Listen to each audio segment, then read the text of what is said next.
আমি কথা কৈ স্পষ্টভাৱে টকা দিছে মানে ক'বলৈ কথাটো হ'ল আমি বিচাৰোঁ যে হিমন্ত বিশ্ব শৰ্মাক ৰাষ্ট্ৰদ্ৰোহৰ অভিযোগত গ্ৰেপ্তাৰ কৰিব লাগে। কাৰণ হিমন্ত বিশ্ব শৰ্মাই বাংলাদেশীক সংস্থাপন দিছে আৰু টকা দিছে। বাংলাদেশীক সংস্থাপনৰ টকা দিয়াৰ অভিযোগত হিমন্ত বিশ্ব শৰ্মাৰ বিৰুদ্ধে ৰাষ্ট্ৰদ্ৰোহ গোচৰ ৰুজু হ'ব লাগে, তেওঁক গ্ৰেপ্তাৰ কৰিব লাগে।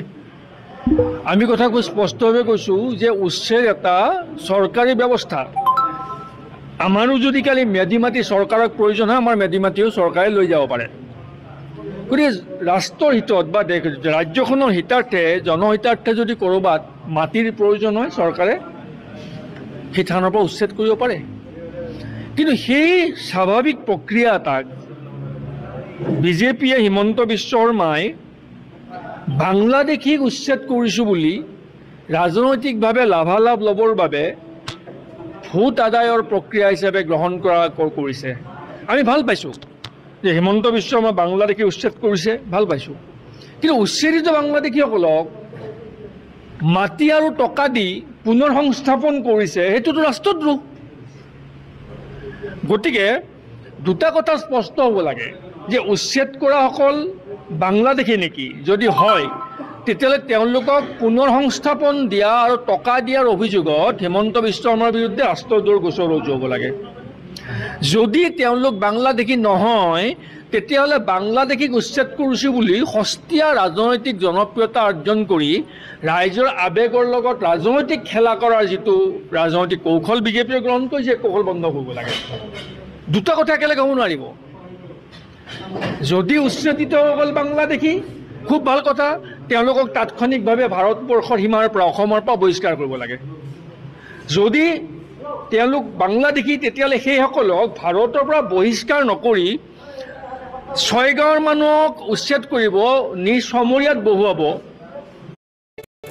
গৰুকুটিৰ মানুহ উচ্ছেদ কৰিব, নি দলগাঁৱত বহুৱাব, পলাকবাৰীৰ মানুহ উচ্ছেদ কৰিব, উচ্ছেদ কৰি ছয়গাঁৱত বহুৱাব, লগত টকাও দিব। সেইটো কেনেকুৱা বিদেশী বিৰুদ্ধ অভিযান হ'ল?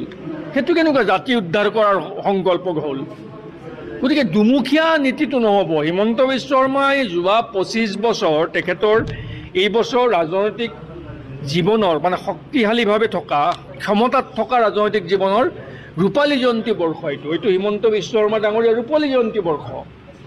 2001 চনৰ পৰা তেখেত নিৰন্তৰ ধাৰাবাহিকভাৱে ক্ষমতাত আছে। এইটো 2025 চন। তাৰমানে অসমৰ একমাত্ৰ ৰাজনৈতিক নেতা, যিজন নেতাই সুদীৰ্ঘ 25 বছৰ কাল ধাৰাবাহিকভাৱে ক্ষমতাত আছে। অসমৰ কোনো নেতাই 25 বছৰ ধাৰাবাহিক ক্ষমতাত নাই, কেৱল হিমন্ত বিশ্ব শৰ্মা আছে। এই 25 বছৰ হিমন্ত বিশ্ব শৰ্মা ডাঙৰীয়াই বহু ৰূপ দৰ্শন দিলে আমাক। এতিয়া তেওঁ কোনটো ৰূপ সত্য সেইটো অনুধাৱন কৰাটো আমাৰ কাৰণে বৰ কষ্টকৰ হৈ পৰিছে। তেখেতে এসময়ত কৈছিল ৰাহুল গান্ধী ভগৱান কৃষ্ণ সদৃশ, ৰাহুল গান্ধীৰ প্ৰেমত সকলো কৰ্মী মজগুল হৈ থাকে, তেখেত নিজেও মজগুল হৈ থাকে ৰাহুল প্ৰেমত, তাতে সমৰ্পিত। কিছুদিন পিছতকৈ ৰাহুল গান্ধী ভিলেইন। এসময়ত ক'লে নৰেন্দ্ৰ মোদীক ৰিক্সাৱালা ঠেলাৱালাই চৰিয়াব, এতিয়া কৈ আছে নৰেন্দ্ৰ মোদী বিশ্বৰ শ্ৰেষ্ঠ মহানায়ক। কেতিয়াবা কৈ আছে কোৰাণ শ্বৰীফ বিশ্বৰ সৰ্বশ্ৰেষ্ঠ গ্ৰন্থ, এতিয়া আকৌ মুছলমানৰ বিৰুদ্ধে বিষোদ্গাৰ জাৰি কৰি ঘৃণামূলক বক্তব্য ৰাখি আছে। কেতিয়াবা কয় মুছলমানৰ ভোট আমাক নালাগে, নিৰ্বাচনৰ সময়ত মুছলমানৰ পদূলিয়ে পদূলিয়ে ভিক্ষা কৰি ঘূৰি ফুৰিছে। ইফালে কৈ আছে আমি বাংলাদেশী উচ্ছেদ কৰিছোঁ, জাতিৰ স্বাৰ্থত আমি বাংলাদেশীৰ বিৰুদ্ধে অভিযান চলামেই। পিছদিনাখনে নি তেওঁলোকক বেলেগ এটা ঠাইত সংস্থাপিত কৰি মাটি দিছে, টকাও দিছে। এই বহুৰূপ দৰ্শন হৈ গ'ল। আৰু এই নটংগী, এই ভেলকিবাজিবোৰ বন্ধ কৰক। আমি আকৌ দাবী জনাইছোঁ যে উচ্ছেদিতসকল যদি বাংলাদেশী হয়, তেওঁলোকক তাৎক্ষণিকভাৱে বহিষ্কাৰ কৰিব লাগে। কাৰণ নৰেন্দ্ৰ মোদীৰ প্ৰতিশ্ৰুতি আছিল 2014 চনৰ মে' মাহৰ পাছত অসমৰ সকলো বাংলাদেশীয়ে তালি টোপোলা বান্ধি অসমৰ পৰা যাব লাগিব বুলি কৈছিল নৰেন্দ্ৰ মোদীয়ে। কেইজন বিদেশী তালি টোপোলা বান্ধি গ'ল। গতিকে মূল বিষয়ৰ পৰা আঁতৰি থাকিলে নহ'ব। হিমন্ত বিশ্ব শৰ্মা ডাঙৰীয়াক জনাব বিচাৰিছোঁ, যদি তেওঁলোক বাংলাদেশী হয়, খুব ভাল কাম কৰিছে, এই প্ৰশংসা কৰিম। অসমৰ পৰা খেদি দিয়ক, ভাৰত বাংলাদেশ সীমান্ত পাৰ কৰাই দিয়ক। যদি বাংলাদেশী হয়, কিন্তু যদি হিমন্ত বিশ্ব শৰ্মাই তেওঁলোকক সংস্থাপন দিছে, টকা দিছে, তেতিয়াহ'লে হিমন্ত বিশ্ব শৰ্মাৰ বিৰুদ্ধে ৰাষ্ট্ৰদ্ৰোহৰ গোচৰ ৰুজু হ'ব লাগে। আৰু যদি বাংলাদেশী নহয় তেতিয়াহ'লে উচ্ছেদৰ নামত ৰাজনৈতিক মুনাফা ল'ব নালাগে, ৰাজনীতি কৰা বন্ধ কৰিব লাগে। আমি কৈছোঁ যে জাতিটোক যদি হিমন্ত বিশ্ব শৰ্মাই ভাল পায় তেতিয়াহ'লে হিমন্ত বিশ্ব শৰ্মাই কেইটামান কাম কৰক। আমাৰ এইটো মুকলি আহ্বান যে অসম চুক্তি ৰূপায়ণৰ বাবে 6 নং দফাৰ অসমীয়া মানুহৰ সাংবিধান ৰক্ষা কৱচৰ যিটো পৰামৰ্শ বুলি বিপ্লৱ শৰ্মা আয়োগৰ, সেই পৰামৰ্শ বুলি আখৰে আখৰে পালন কৰক। মুখ্যমন্ত্ৰীয়ে বহুত অপচেষ্টা চলাই আছে। প্ৰথম চলালে মানে গৰু আৰু গাহৰি মাংস, এইটো নচলিলে। গৰু আৰু গাহৰি চলাওঁতে যাওঁতে গিৰ গাই কেলেংকাৰীটো ওলাই গ'ল, গৰু চোৰ ওলাই গ'ল। গৰু চোৰ বেছিকৈ গোন্ধাইছে চৰকাৰখন। গৰু চোৰখন আকৌ কেবিনেটৰ ভিতৰত আছে। তেওঁক অপহৰণ কেতিয়া কৰিব? ইমান ডাঙৰ কেলেংকাৰী যে অনৈতিকভাৱে গৰু চোৰৰ লগত কেবিনেট মন্ত্ৰী এগৰাকী জড়িত হৈছে, তাৰ ওপৰত কোনো তদন্ত ঘোষণা কৰা নাই। কি ব্যৱস্থাত কি কাৰণত গিৰ গাই তেওঁ হাতত পৰিল বা তেওঁ চুৰি কৰিবলৈ কাৰণে সক্ষম হ'ল, সেইটোৰ ওপৰত কোনো তদন্ত নাই, কোনো ব্যৱস্থাও লোৱা নাই। মোৰ মতে কেবিনেটৰ পৰা অতি সোনকালে অপহৰণ কৰিব লাগিছিল, বা যিগৰাকী গৰু চোৰৰ লগত লিপ্ত হৈছে তেওঁ নিজে বুজি পেলাই উপলব্ধি কৰি তেওঁ নিজে ইমান সন্মানীয় কেবিনেট ৰেংকত থকা মন্ত্ৰীগৰাকী নিজে পদত্যাগ কৰিব লাগিছিল। সেইটো নকৰে। কি আচৰিত চৰকাৰ! এতিয়া গৰু আৰু গাহৰি চলাব বিচাৰিছে, নচলিলে গিৰ গাইটো বেছি চলিলে। এতিয়া আকৌ উচ্ছেদ চলাব বিচাৰিছে, নহয় জানো? উচ্ছেদ চলাব বিচাৰিছে, উচ্ছেদতো চলা নাই। মাটিটো বেছি চলিছে। উচ্ছেদ মানে মাটিৰ কাৰণে, মাটিৰ লগত সংলগ্ন যে মাটিবিলাক উচ্ছেদ কৰিছে। মাটিৰ কাৰ বেছি হৈছে? উচ্ছেদ কৰি মাটি কাৰ হাতলৈ গৈছে? মাটি পুঁজিপতিৰ হাতত গৈছে, সৰ্বসাধাৰণ মানুহৰ হাততো যোৱা নাই। সৰ্বসাধাৰণ মানুহতো মাটি নাপায় আজিকালি। আৰু মাটি ল'বলৈ গ'লেও বহুত প্ৰশ্ন উত্থাপন হ'বলগীয়া হৈছে। আৰু যিখিনি মাটি, সেই মাটিটোৰ লগত গোটেই জড়িত হৈ আছে তেওঁলোকৰ পৰিয়ালবৰ্গ। এতিয়া মাটি কেবিনেট মন্ত্ৰীগৰাকীৰ মানুহগৰাকীক শ বিঘা মাটি কিনিছে, পইচা ক'ত পাইছে? সেই পইচা তদন্ত হ'ব লাগিছিলে নালাগিছিল?